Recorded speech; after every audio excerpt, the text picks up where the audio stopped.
सद्गुरु हमें बता रहे हैं कि वास्तविक अर्थों में धर्म एक अंदरूनी कदम है और एक जीसस या बुद्ध का आना काफी नहीं। हमें सैकड़ों बुद्ध और जीसस की जरूरत है। क्या है धर्म का असली अर्थ? धर्म एक अंदरूनी कदम है, लेकिन धर्म अगर एक या दूसरे समूह से जुड़ना भर रह जाए तो यह बहुत दुर्भाग्यपूर्ण है। उससे सिर्फ अलगाव ही उपजा है, उससे सिर्फ संघर्ष ही आया है। इसने लोगों के बीच सिर्फ घृणा ही फैलाई है।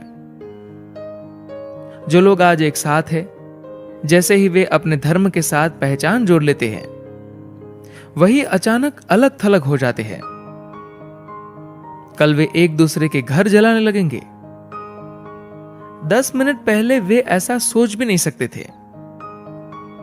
जैसे ही वे किसी धार्मिक समूह से अपनी पहचान जोड़ लेते हैं, वे लड़ने के लिए तैयार हो जाते हैं। अगर वे इन समूहों से नहीं जुड़ते तो कम से कम उनके पास लड़ने का कोई कारण तो नहीं होगा। शायद व्यक्तिगत स्तर पर लोग लड़ेंगे, लेकिन समूह के रूप में लड़ने का उनके पास कोई कारण नहीं होगा। कुछ लोग निजी कारणों से झगड़ते हैं, यह अलग बात है, लेकिन इस तरह सामूहिक रूप से हैवानी शक्ति का प्रदर्शन तो नहीं होगा। धर्म का अर्थ बिगड़ने से युद्ध पर उतारू हुए लोग। अभी फिलहाल धर्म का मतलब हो गया है समूहों से जुड़ना। धर्म लोगों से यही करवा रहा है।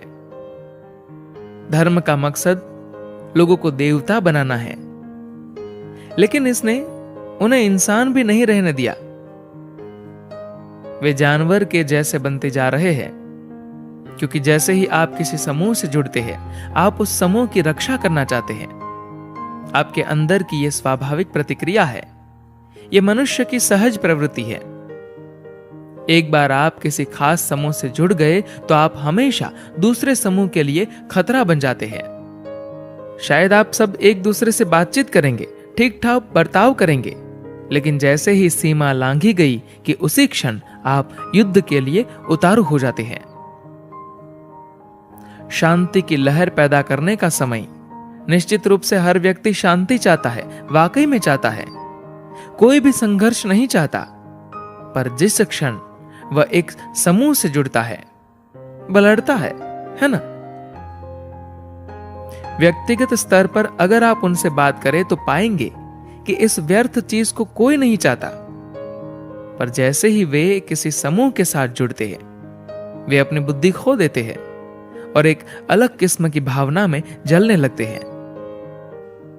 तो हम शांति की बात क्यों नहीं कर सकते?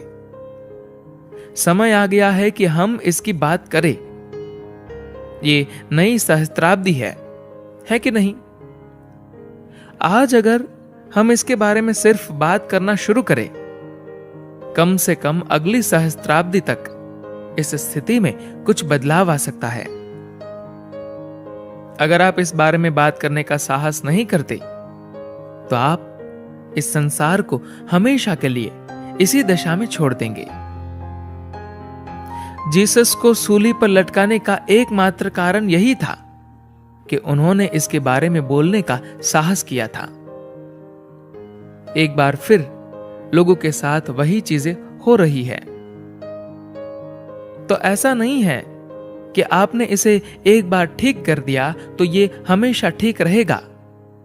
नहीं, इसे निरंतर सुधार की जरूरत है। हर वक्त मात्र एक जीसस से काम नहीं चलेगा, एक बुद्ध से काम नहीं चलेगा। कईयों की आवश्यकता है।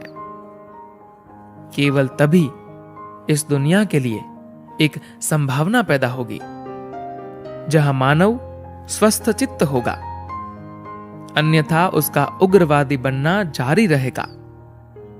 धन्यवाद।